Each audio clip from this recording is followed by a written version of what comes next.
Dios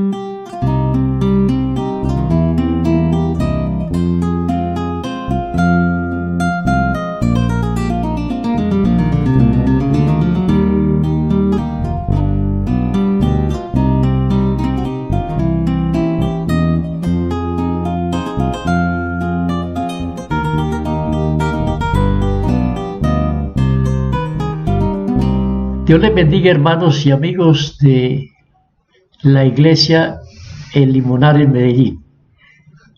Un saludo cordial en el nombre del Señor y agradezco al Señor que me dé la oportunidad de estar nuevamente ante ustedes en esta serie de estudios que llevamos acerca de las iras de la tierra, y que en esta oportunidad trataremos lo que concierne a la destrucción de Sodoma y de Gomorra.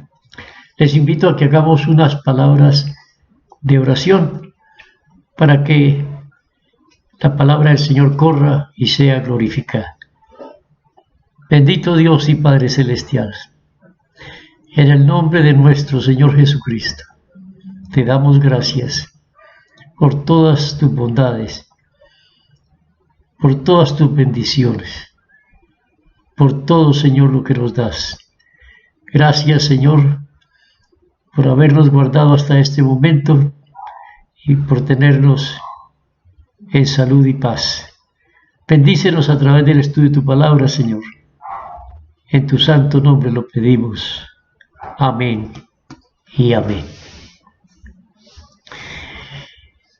Yo sé que está por demás tratar de defender a Dios y su palabra, pues como dijo un pensador cristiano, la palabra de Dios es como los leones, no necesitan que los defiendan, lo que se necesita es abrirles la puerta. Y esta es otra oportunidad para abrir la puerta para que la palabra del Señor corra. Ojalá hiciéramos siempre lo que hizo el Señor Jesucristo. Él abrió, citó y mencionó lo que decía la Escritura, y muchas veces está registrado en la Biblia que Él dijo: escrito está. Por eso, con mucha autoridad, en cierta oportunidad, dijo: erráis ignorando las Escrituras y el poder de Dios. Y el apóstol Pablo con mucha razón lo dijo, que hay muchos que quieren ser doctores de la ley sin entender ni lo que hablan ni lo que afirman. 1 Timoteo 1:7. ¿Por qué? Porque no dejan que sea la palabra la que hable, sino sus pensamientos. Por eso, antes que abordemos lo que concierne a la destrucción de Sodoma y Gomorra, entendamos primero cómo actúa Dios frente al pecado. Es importante para poder comprender de una manera más clara lo que sucedió en aquel lugar. Les invito para que leamos en el Salmo 50, los versículos 16 al 23, que dice así. En verso 16 dice: pero al malo dijo Dios: ¿qué tienes tú que hablar de mis leyes y que tomar mi pecado en tu boca? Pues tú aborreces la corrección y echas a tus espaldas mis palabras. Si veías al ladrón, tú corrías con él, y con los adúlteros era tu parte. Verso 19: tu boca metías en el mal y tu lengua componía engaño.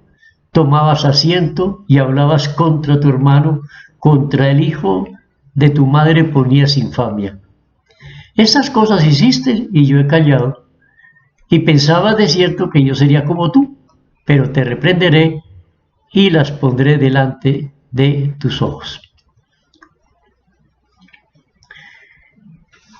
Tratar de entender a Dios desde nuestra perspectiva pecaminosa es imposible.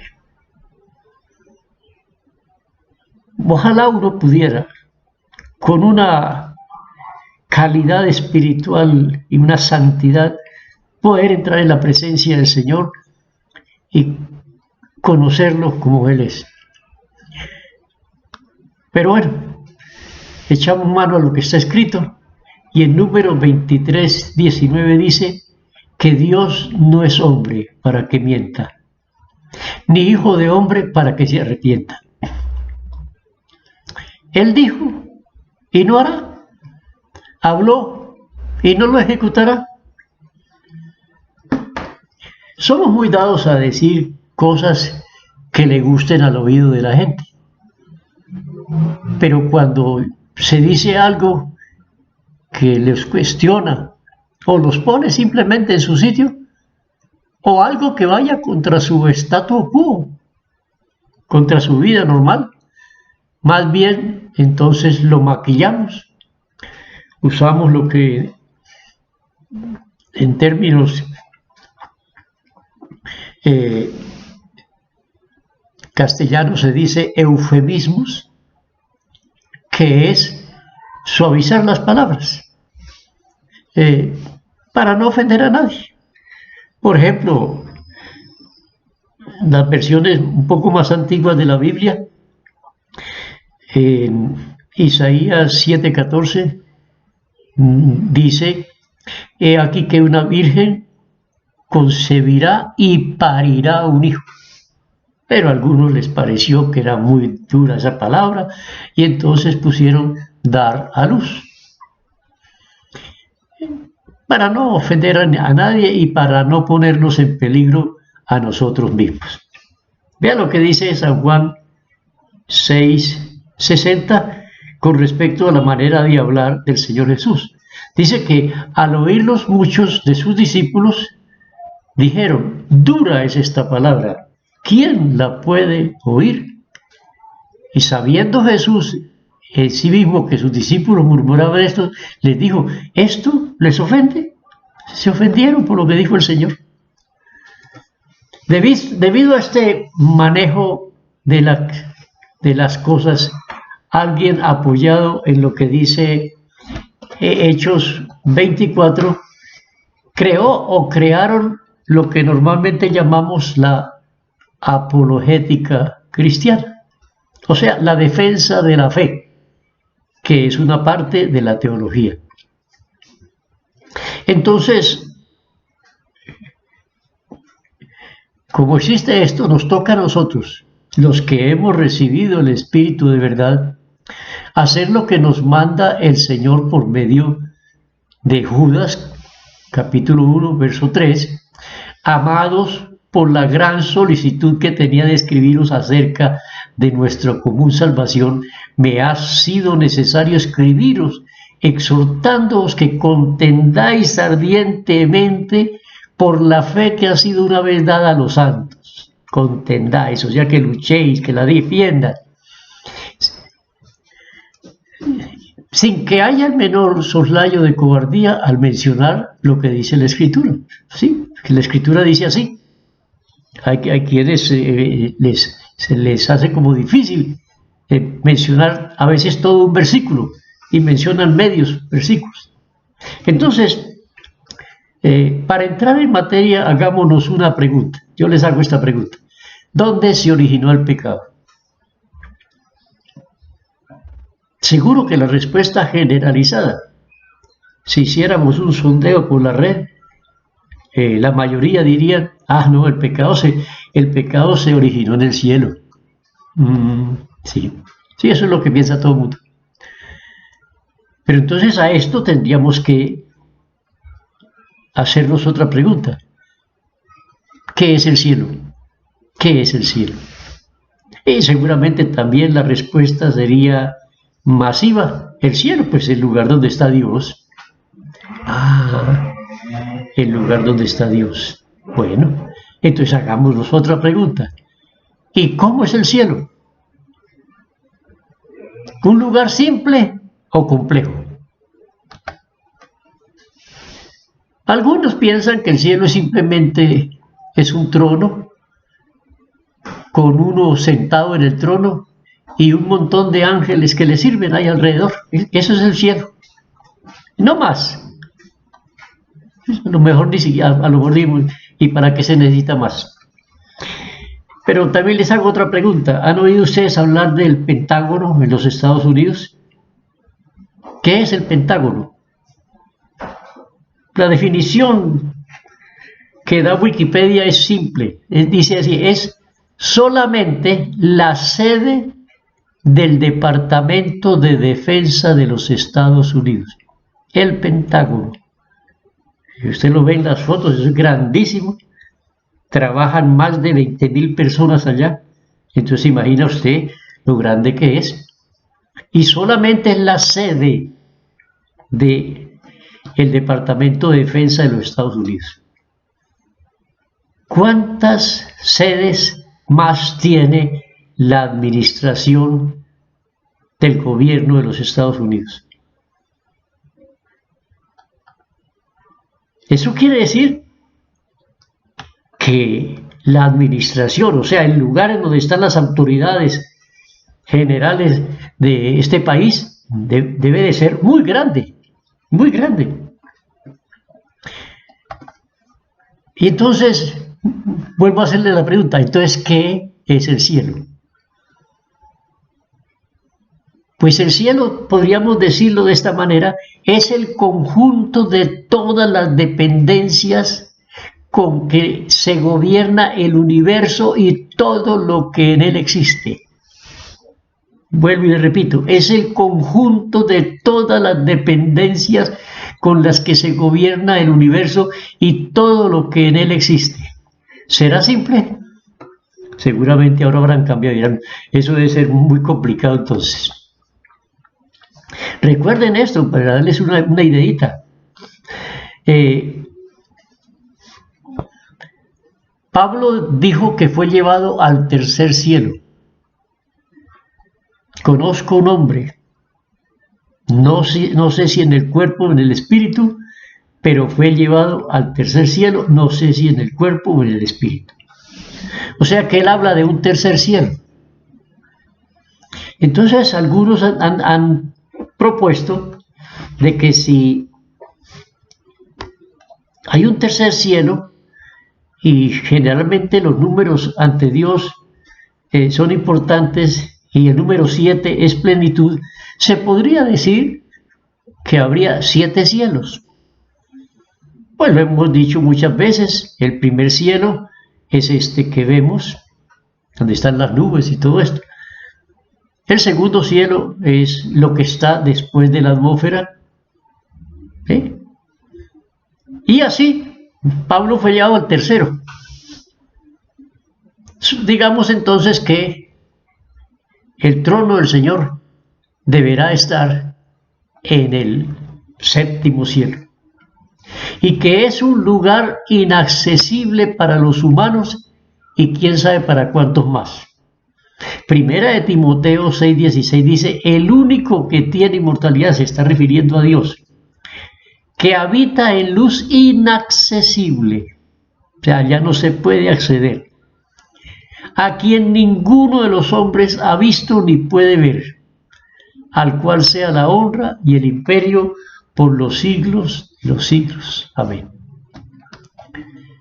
Entonces, ¿en qué parte del cielo se originó el pecado? Sí fue en el cielo, pero ¿en qué parte?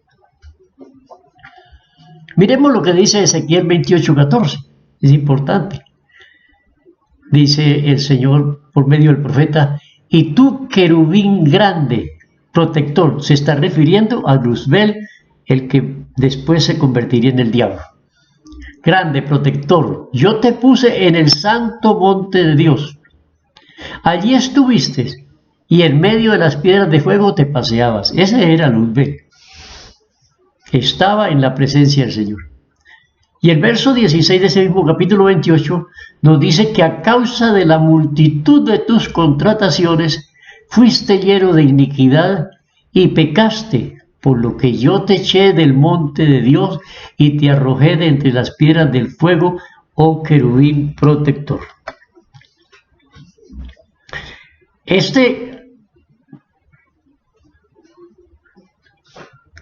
superángel, digámoslo así, que estaba en la presencia del Señor. Se le encomendaron muchas misiones importantes.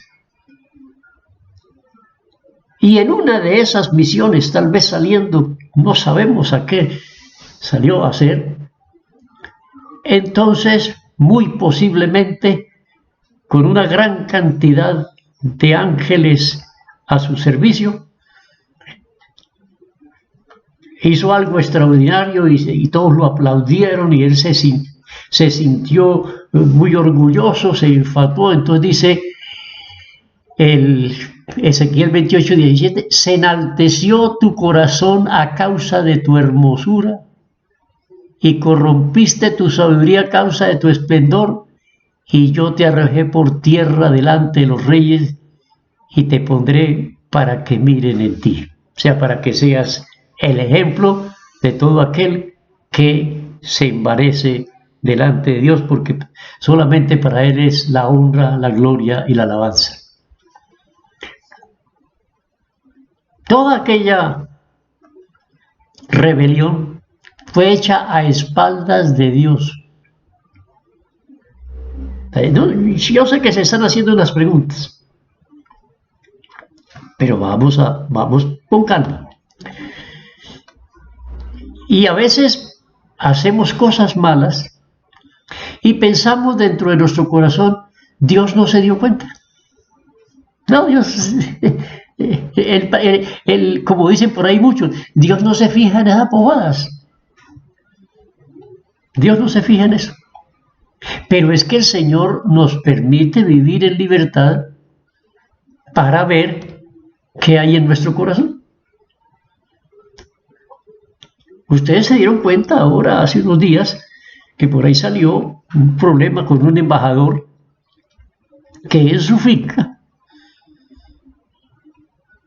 habían montado un laboratorio de drogas.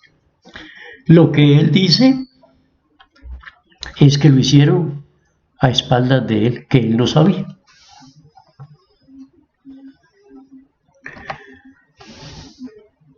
Hagámonos la pregunta, ¿Dios lo sabía? Seguramente todo el mundo va a decir, Dios lo sabe todo. Hermanos, hay cosas que desde nuestra condición humana es muy difícil entenderlas. Pero para que miremos y entendamos un poquito lo que es Dios, consideremos algunas cosas. Primero, sabemos que la Biblia dice que Dios olvida. Dios tiene la capacidad de olvidar. Nosotros no. Nosotros siempre, mientras tengamos vida, nos vamos a acordar de lo que nos hicieron. Porque no tenemos la capacidad, pero Dios sí tiene capacidad. Vea lo que dice Isaías 43:25. Yo, dice Jehová, yo soy el que borro tus rebeliones por amor de mí mismo y no me acordaré de tus pecados. Y no me acordaré de tus pecados. ¿Cómo le parece? Dios no se acuerda de lo que hemos hecho porque nos perdonó. Para nosotros, difícil eso, pero para Dios no. Segundo, les pregunto, ¿Dios puede verlo todo? Seguro que todo el mundo va a decir, claro que Dios lo ve todo. Sí, lo puede ver, pero no lo ve. Habacuc 1:13, él dice así el profeta, muy limpio eres de ojos para ver el mal. Muchas veces lo he dicho a mis hermanos, que a veces uno va pasando por alguna parte y tiene que ver cosas que no hubiera querido verlas, pero las vio.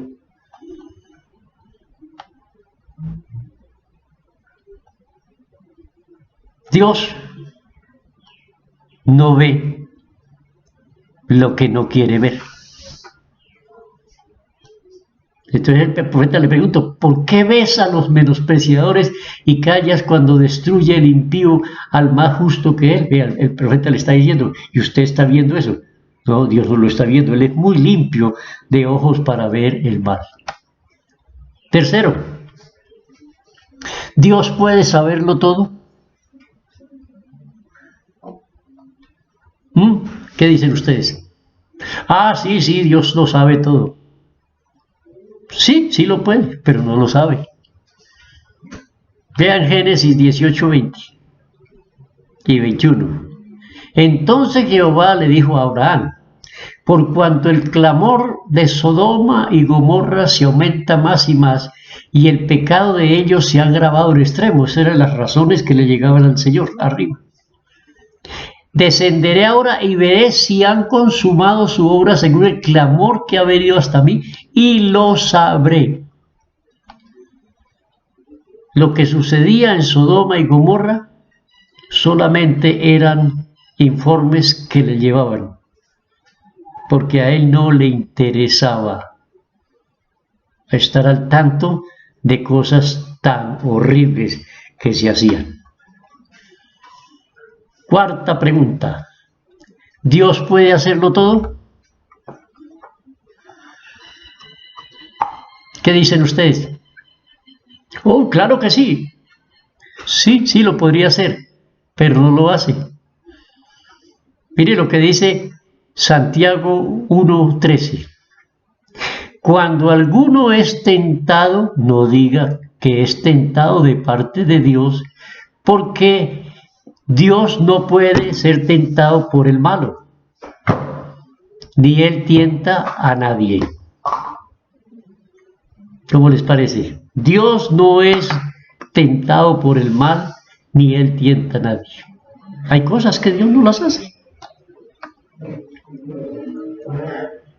Quinto, ¿Dios puede estar en todas partes?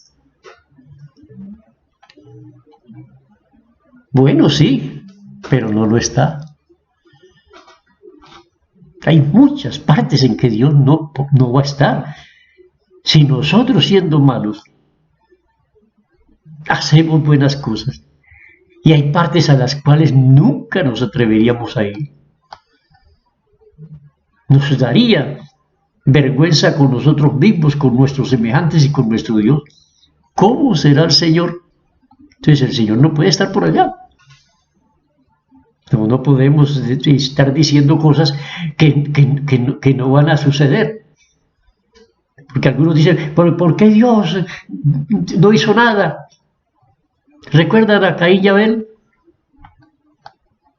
Caín mató a Abel. ¿Y a dónde estaba Dios? Era que Dios estaba ahí, así con los brazos cruzados, mirando cómo Caín tramó todo ese plan para matar a su hermano. No. Después vino la razón, le llevaron el informe al Señor y el Señor vino y le hizo el reclamo a Caín. Por eso es que el apóstol Pablo en 1 Corintios 15:34 dijo, velad debidamente y no pequéis, porque algunos no conocen a Dios. Para vergüenza vuestra lo dijo, dice el apóstol. No conocen a Dios. Piensan, como dice el Salmo allá, tú pensabas que ciertamente yo era como tú, pero te voy a demostrar lo contrario.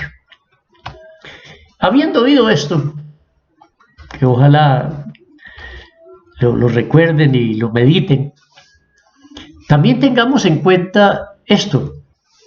Primero, que Dios es Espíritu Santo. Óigalo bien. No solamente Espíritu, es Espíritu y Santo. Eso lo dice Isaías 57:15. Pero así dijo el alto y el sublime, el que habita la eternidad y cuyo nombre es el Santo. Yo habito en la altura y la santidad. Habito en la altura, allá, y la santidad. Él no habita en donde hay obras malas. Y con el quebrantado y humilde de espíritu, para hacer vivir el espíritu de los humildes y para vivificar el corazón de los quebrantados. Dios es el justo y misericordioso. Él es. Como Él es así, pues nos recomienda que seamos como Él, seamos justos y misericordiosos. Deuteronomio 4:31 dice, porque Dios misericordioso es Jehová, tu Dios. No te dejará, ni te destruirá, ni se olvidará del pacto que le juró a tus padres. Qué maravilloso es el Señor. Tercero, óigalo bien y recuérdelo toda su vida. Dios no dará por inocente al culpable.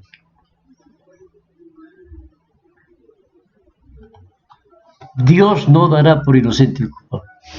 Eso lo dice Nahum 1:3. Jehová es tardo para la ira y grande en poder, y no tendrá por inocente al culpable. El que es culpable llevará su debido castigo. Por eso es que Dios entonces ha dado las posibilidades para que una persona sea salva. Cuarto, Dios está dispuesto a perdonar al pecador arrepentido. Que no le quepa la menor duda a nadie. Dios no hace acepción de personas. Si una persona se arrepiente, Dios entra en conversaciones con él. Así dice Ezequiel 18:23. ¿Quiero yo la muerte del impío? Dice Jehová el Señor. ¿No vivirá si se apartara del camino? Claro que sí, vivirá.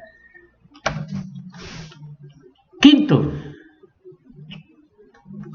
Dios halló la forma de justificar al pecador sin dejar de ser justo. Dios halló la forma de justificar al pecador sin dejar de ser justo. Eso lo dice Romanos 3:26. Con la mira de manifestar en este tiempo su justicia. Es el juez el que está esperando que vaya el delincuente para darle la sentencia, a fin de que él sea el justo, o sea, el que paga a cada uno según sus obras, y el que justifica al que es de la fe de Jesús. Aquí podría alguno decir, pero no me parece que, de todas maneras, si yo fui un adúltero y él también fue un adúltero, yo no creía en Cristo, pero él sí creyó en Cristo y a mí me mandan para el infierno y a él sí le dan el cielo, no me parece justo. Miremos a ver.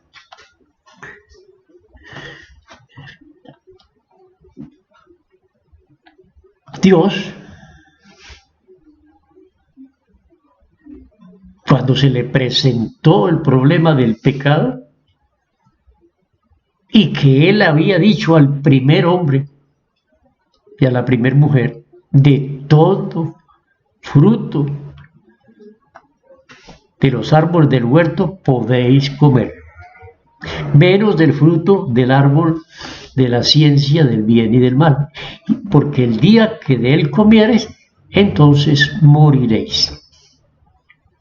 Tan pronto sucedió eso, inmediatamente Dios tomó unas determinaciones muy sabias para poder salvar al hombre que había pecado y él quedar siendo el justo. Desde ese momento, entonces, lo que dice el apóstol Pablo comenzó a funcionar. El apóstol nos dice: por cuanto todos pecaron y están destituidos de la gloria de Dios. Todos hemos pecado. Pero entonces dice en el capítulo 5, pero con el pecado de una sola persona, de un solo hombre, condenó a todos los demás. Con un solo pecado nos condenó a todos. Cualquiera diría: pero eso es una injusticia, ¿cómo así que me van a condenar por lo que hace otro? Espere un momentico. ¿Para qué? Para que cuando viniera el único hombre que nunca hizo pecado ni se halló engaño en su boca, entonces con el sacrificio de ese hombre por el pecado, entonces todos los demás que creemos en él somos declarados justos, porque Cristo pagó por nosotros. Tremenda la sabiduría de Dios. Entonces, dentro de todas estas cualidades de Dios, miremos cómo trata el pecado para saber si lo que le dijo a Abraham es cierto, porque Abraham, cuando supo de que iba a haber la destrucción de Sodoma, entonces le dijo, está registrado en Génesis 18:25, lejos de ti el hacer tal cosa que hagas morir al justo con el impío y que sea el justo tratado como el impío. Nunca tal hagas. El juez de toda la tierra no ha de hacer lo que es justo, le dijo a Abraham, que Abraham conocía a Dios. Bueno, mis hermanos, el tiempo ha pasado. Espero que les haya quedado un poquito claro las cosas con respecto a cómo trata Dios el pecado, para saber si cuando Dios juzga algo está haciendo alguna injusticia. Porque algunos pensarán que es injusticia, pero no. Más adelante, en la próxima clase, entonces veremos todo esto. Demos gracias al Señor por la lección del día de hoy. Señor Jesús, te bendecimos y te damos gracias, Padre Santo. Eres maravilloso, Señor. Tú no quieres que tengamos dudas en nuestra vida y sobre todo de lo que tú eres, Señor. En ti están todas las perfecciones, Señor, y tú eres recto en todo lo que haces. Ayúdenos a entender para que así cada día, Señor, no solamente nuestra vida, Señor, viva en esa rectitud suya, sino que cuando abramos nuestra boca también lo hagamos en esa misma rectitud. Señor Jesús, gracias por esta enseñanza de hoy. En tu santo nombre. Amén. Amén.